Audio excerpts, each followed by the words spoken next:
Assalamualaikum warahmatullahi wabarakatuh. Perkenalkan, saya dengan Ananda Karinia dengan NIM J002430. Saya dari kelompok B4. Di sini saya akan menjelaskan mengenai laporan praktikum. Yang pertama, mekanisme ereksi dan ejakulasi. Soal nomor 1, jelaskan secara runtut mekanisme ereksi dan ejakulasi. Baik, saya akan menjelaskan anatominya terlebih dahulu. Struktur anatomi penis dan uretra. Ini ada di gambar pertama.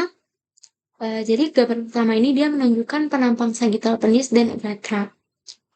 Eee, ada prostat dan, uretra prostatika. Ya jadi, eee, terlet prostat dan uretra prostatika itu, prostat itu dia terletak di bawah kandung kemih. Jadi prostat itu dia mengelilingi uretra prostatika dan berfungsi mengeluarkan cairan prostat yang menjadi bagian dari semen. Selanjutnya ada uretra prostatika. Nah, uretra prostatika itu dia menerima cairan dari saluran ejakulasi dan saluran kelenjar prostat, yang sangat penting dalam proses ejakulasi. Oke, selanjutnya ada uretra membranosa. Nah, uretra membranosa, bisa bedain. Oke, uretra membranosa itu adalah bagian pendek uretra yang melewati otot sphincter uretra eksternal. Otot ini berfungsi dalam kontrol kemih serta mengatur aliran semen saat ejakulasi. Selanjutnya ada uretra spongiosum dan corpus spongiosum. Nah, uretra spongiosa itu berada di dalam corpus spongiosum yang tetap lebih lunak selama ereksi untuk menjaga uretra tetap terbuka dan memungkinkan ejakulasi terjadi. Nah, struktur seperti lacuna magna dan uretra lacuna atau glandula litrae, dia itu membantu mengeluarkan lendir untuk melumasi uretra sebelum ejakulasi.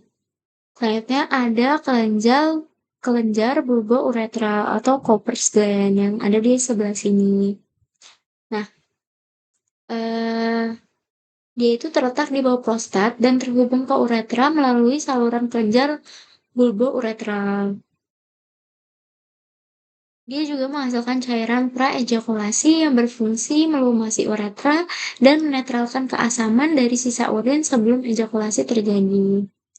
Selanjutnya ada corpora cavernosa.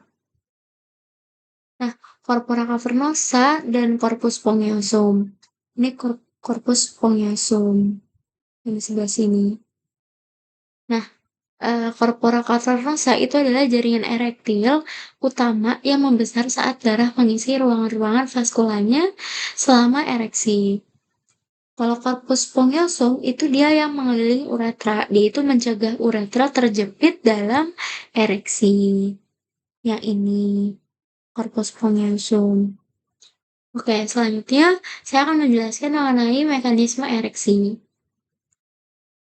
Jadi gambar kedua ini dia kan menunjukkan struktur penis ya, termasuk jaringan erektil dan pembuluh darah yang berperan dalam ereksi. Yang pertama ada deep artery. Di sini deep artery penis, di sebelah sini dan sebelah sini, dan cavernosal artery. Nah, mereka itu bertanggung jawab atas peningkatan aliran darah ke corpora cavernosa selama ereksi. Dilatasi arteri ini menyebabkan darah mengisi ruang vaskuler ke dalam corpora cavernosa. Selanjutnya ada tunica albuginea yang sebelah sini, tunica albuginea. Kita zoom. Oke. Nah, di tunica albuginea ini, dia subum fibrosa ini mengelilingi corpora cavernosa dan dia membantu mempertahankan tekanan darah dalam jaringan erektil selama ereksi. Selanjutnya ada lapisan tunica albuginea, itu terdiri dari lapisan luar dan dalam. Jadi ini bagian luar yang sebelah sini dan ini yang bagian dalam. Oke. Dia itu berfungsi untuk bekerja untuk menahan darah di dalam penis. Selanjutnya ada eh, deep vein dan superficial dorsal vein. Jadi saat ereksi terjadi, itu vena ini tuh terjepit oleh jaringan yang membesar. Dari sebelah sini, superficial dorsal vena. Oke, yang di sebelah sini. Nah, jadi saat ereksi terjadi itu vena ini tuh, terjepit kan oleh jaringan yang membesar sehingga darah itu tetap tertahan dalam pora-pora cavernosa dan dia mempertahankan kekakuan penis. Selanjutnya ada saraf dorsalis penis yang ada di sebelah sini. Nah, saraf ini dia membawa impuls sensorik dari penis ke otak yang penting dalam mempertahankan rangsangan seksual. Ya, selanjutnya, mekanisme ejakulasi. Yang pertama, mekanisme ejakulasi itu ada dua, ada emisi ejakulasi dan pasca ejakulasi. Nah, kalau emisi, dia itu ada kontraksi otot polos di vas deferens dan prostat yang menyebabkan sperma dan cairan seminal itu terdorong ke dalam uretra prostatika. Oke. Nah, proses ini itu melibatkan kontraksi sphincter uretra internal yang mencegah refleks semen ke kandung kemih. Selanjutnya, eee, proses ejakulasi. Ada otot bulbus spongiosum.